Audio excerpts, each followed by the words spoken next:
Welcome back to Capital Today. Here on FaceTime, we're going to talk about Islamic finance and the growing industry in terms of making Malaysia the hub, worldwide hub with regards to that. And today we have two very interesting guests who's going to talk in great detail about the growth of this fantastic industry. First and foremost, we have Muhammad Zahid Abdul Aziz, Director of Muamalah Financial Consulting Sdn Bhd. Thank you for being here today. As well as Nordin Abdullah, Managing Director of Glen Race Sdn Bhd. Thank you as well.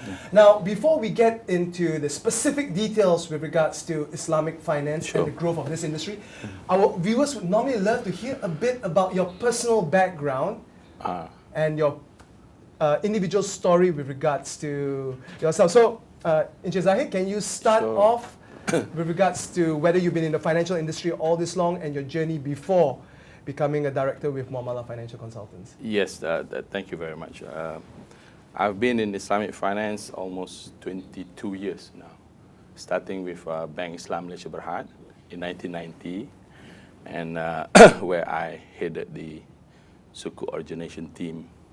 We did the KLIA, at that time was about 4 billion, probably the first and largest Sukuk in the world at that time.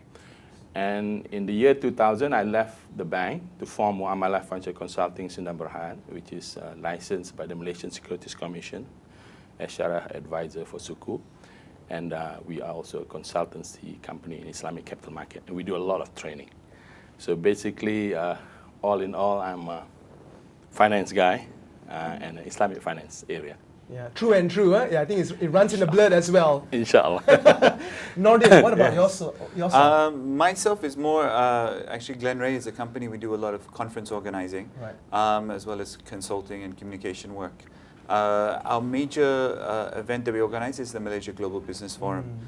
So a lot of the companies and countries who come down to Malaysia are looking at the Islamic finance as a way of operating in Malaysia, as well as what other industries are Sharia compliant in Malaysia. Right.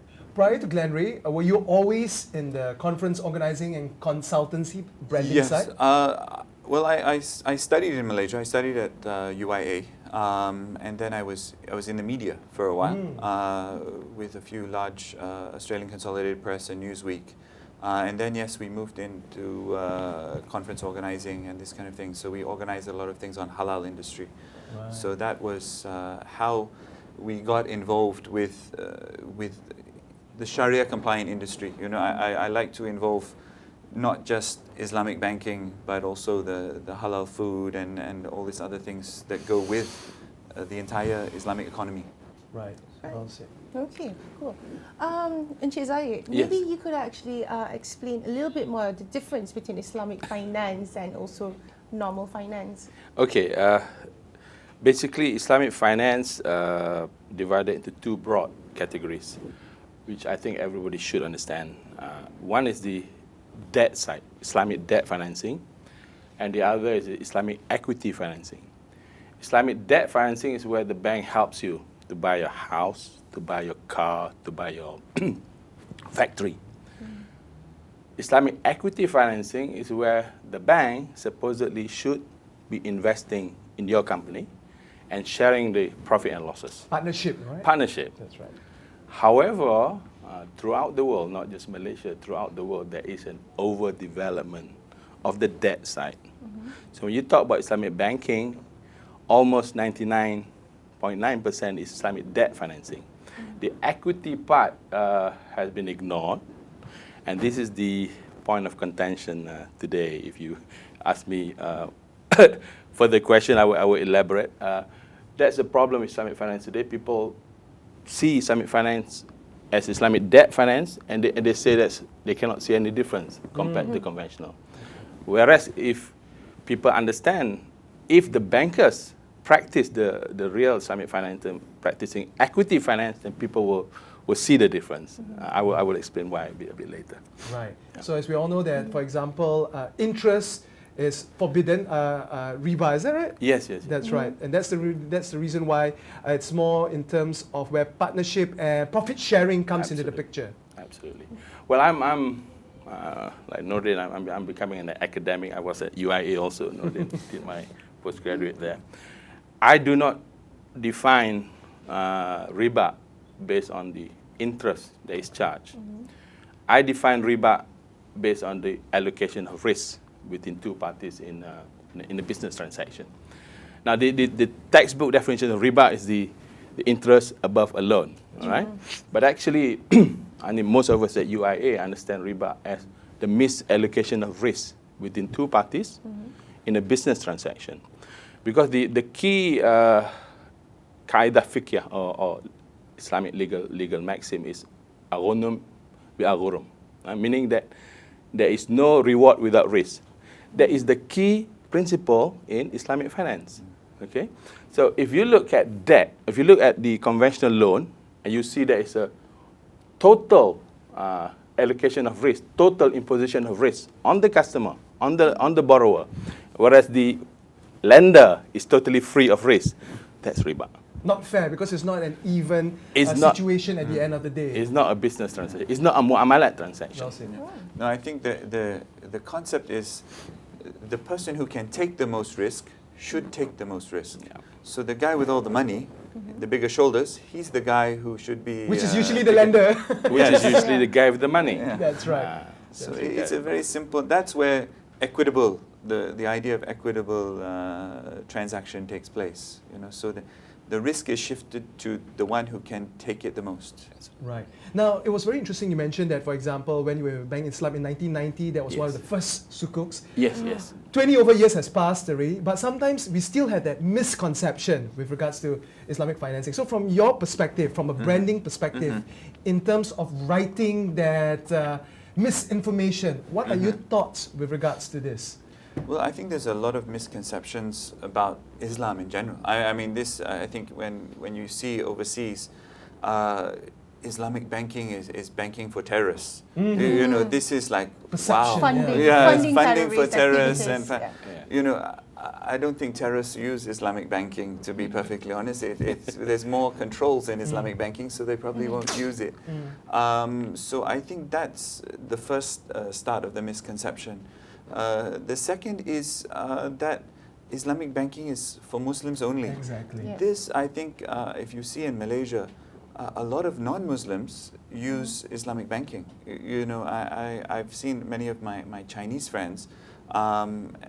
They use Islamic bankings and Islamic products. They get better returns, you know, on their unit trusts and these kind of things. So they're quite happily using Islamic banking. So I think you know, that's a good thing about Malaysia, that there's that breakdown of that perception. I guess the understanding is much greater here with regards to the awareness being created. I think on top of that as well, penalties as well, unauthorized extra charges, interest charges, late charges are also not applicable in Islamic financing to some extent, right? To some extent. I'm glad you said to some extent.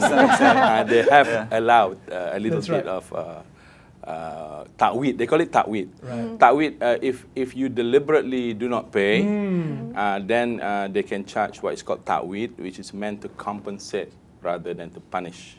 To meant to compensate the owner of money rather than to punish the customer. That's right. So that the owner of money can use that money to enter into other dealings with other potential partners as well. That's right. Okay. Now, this is something very interesting which I would like to put to the both of you as well. Now, when you think about Islamic financing, first thing comes to my mind is that the hub or the driver of it should be the Middle East. But we can see that Malaysia is actually playing a very, very strong role in terms of being the hub to drive the business, as well to come up with new products, financial instruments regarding Islamic finance. Can you share with us how come there's a distinction in terms of why is it not being driven by naturally the countries in the Middle East? Okay, shall I? Yeah, Thank you, Nordin. I was also a consultant in Riyadh for 3 years with the second Islamic bank that I call Bank Al Bilad. Now, in Malaysia, the Islamic finance is totally supported by the government. That's a major difference. Major difference. In other words, we have the entire government machinery pushing Islamic finance. Even the projects that's given to companies, they know that if they go for suku, they'll be in the good books of the government. Right? Okay. So in other words, the Securities Commission, the Bank Negara, the whole works support Islamic finance. You may not find that in Middle East countries. It's a bit Yeah. ironic. I thought they would want to grow that industry, given the fact that so many major investment projects taking place there as well. Especially in Dubai, where they're That's heavily right. investing in Islamic Finance Center. I don't know how frank I can be here. If I you mean, look in at the some countries, yeah. geopolitical situation, you understand why the slower movement to maybe Nordin have a more diplomatic answer. I mean, in some of the Middle Eastern countries, Islamic finance was not even allowed for many years. So you see that, you know, this kind of change in the banking system. We are thinking of it in the last 5 or 10 years, but we have to think of it in the last few hundred years. You know, so there's a lot of change that needs to take place. So, but one of the things that I think also that Malaysia has done, where a lot of the other countries haven't done, they've invested in the knowledge of Islamic banking and Islamic finance. So you see a lot of institutions in Malaysia which really support that, and you see, I was quite surprised, even the first few Islamic banking conferences that I attended in the Middle East, there were plenty of Malaysians there. You know, you could hear Malay being spoken. I was like, did The I Malay come to, accent. am I in KL or am I in Dubai or That's Abu Dhabi?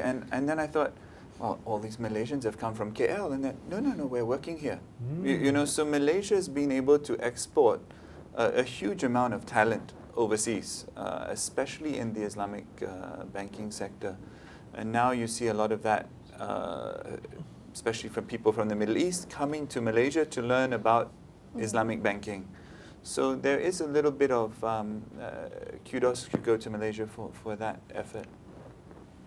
I think back in the 90s, Malaysia used to be the main hub for Islamic finance. Yes. Now we're losing ground to even Singapore because of the fact that more capital injection are going to Malaysia due to Islamic finance. What's your thoughts on that?